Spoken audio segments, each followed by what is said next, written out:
Now, Jeannine, as you think about your experience working with this model, this framework, and you think about maybe an organization with whom you've worked that maybe adopts more of a fixed mentality, and how would you use this complex adaptive system framework or approach to providing technical assistance in an organization that may not be real familiar with that, or may really be more of a logocentric or a fixed style in the way that it views itself?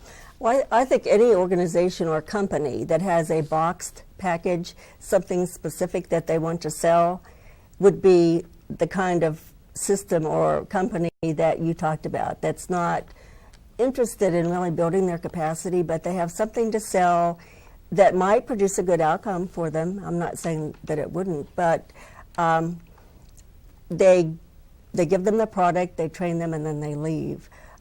Where we go in and we try to problem solve with our SEAs, and we work side by side with them to solve problems, offer solutions.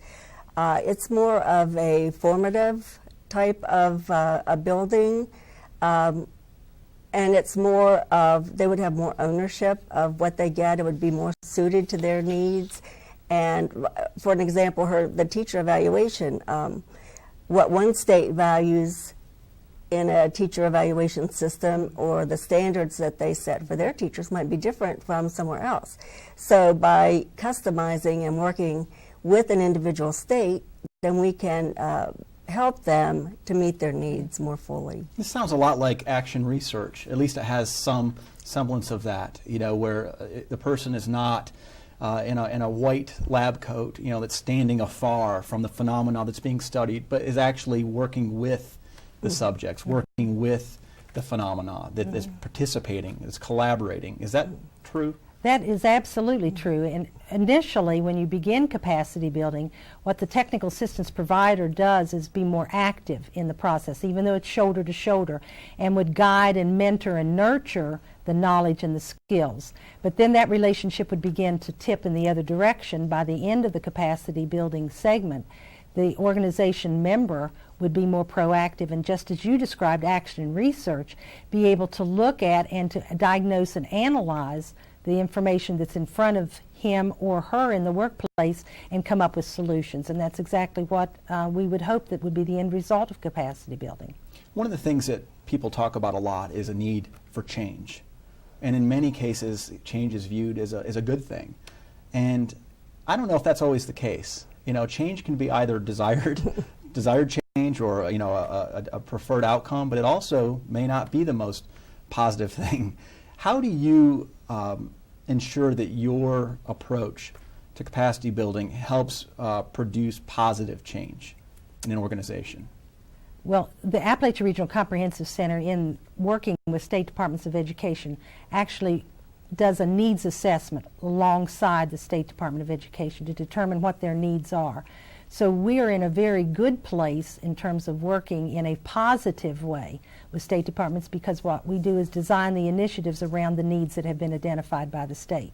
But you're absolutely correct. An organization actually has one of two ways that it approaches change, either through a positive, proactive stance or through a reactive stance. And organizations that feel that change is imposed on them often have more difficulty implementing change than an organization that embraces the change, understands the value of the potential change, or even is proactive in designing and initiating a change process.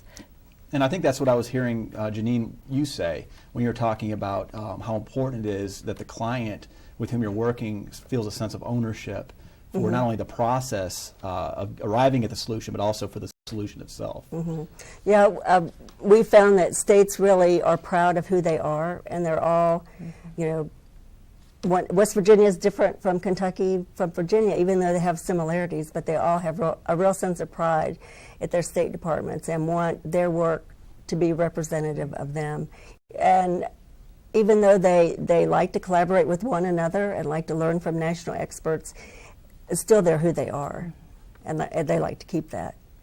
So as we think about the needs assessment that was conducted in anticipation of this particular contract, and the capacity building approach is going to be utilized in order to work with the state departments to develop appropriate solutions to their needs, what are some of those pressing issues that are present in the states that we're seeing right now, kind of as a whole? Well, I'll begin and then I'll invite Jeannine to give specific examples. The U.S. Department of Education in this particular contract identified 7 key priority areas that comprehensive centers across the United States are working around. And that some of those, for example, are to improve low-performing schools. Other initiatives are around helping students transition from college to career, or from high school rather to college and career. Other initiatives may work around early childhood education, assessments, improving instruction, all sorts of areas around the instructional process. But those are 7 key priority areas that we work in. And then Jeannine might want to give some specific examples of the types of initiatives that we're doing in the states. Another one I might add is that states are interested in working hard on the dropout issue and keeping students in high school and helping them move successfully into a career or into college. And we're finding more collaboration across the educational system, including higher ed, thinking about, why aren't our students doing well when they get to college? What changes need to be made back in high school to make them more ready for college or more ready for a career? So all of our states, I think, have concerns around that. Looking at reading and achievement and literacy, we have an initiative in a state making sure that students are reading by 3rd grade, trying to find out why they're not, if they're not, how we can support that, how we can grow that across the state. And of course, all of our states are redesigning their teacher evaluation and their leader evaluations.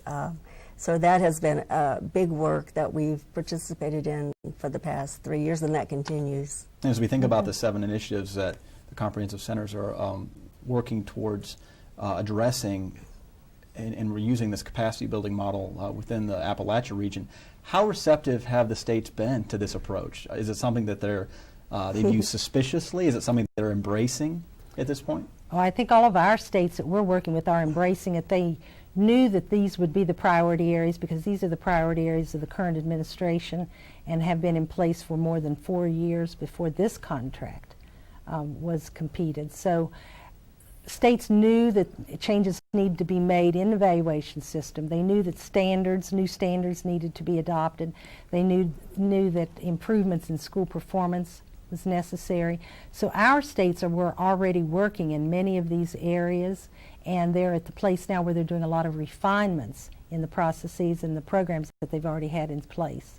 Well, and not only that, we didn't talk about the Common Core and implementing the literacy and math Common Core, and now the science standards are out, and every state except one of our states is working toward that, and that's major work. Well, it sounds like you both have a lot to do. And again, this is the beginning of several conversations about capacity building. And I'd like to thank you for joining us on this edition of ICF Insights. Please join us again next month.